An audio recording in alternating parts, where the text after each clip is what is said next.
ಘಟಿಸಿದೆ.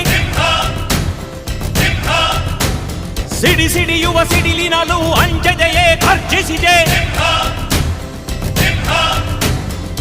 ಹೆಜ್ಜೆಲಿ ಅಚ್ಚೊತ್ತಿದೆ ಕಟು ಸತ್ಯವು ಧರ್ಮ. ಕಣ್ಬಿಟ್ಟರೆ ಎದುರಾಳಿಯು ಭಸ್ಮವೇ ನರಸಿಂಹ. ಸಿಂಹಾದ್ರಿಯ ಸಿಂಹ, ಸಿಂಹಾದ್ರಿಯ ಸಿಂಹ.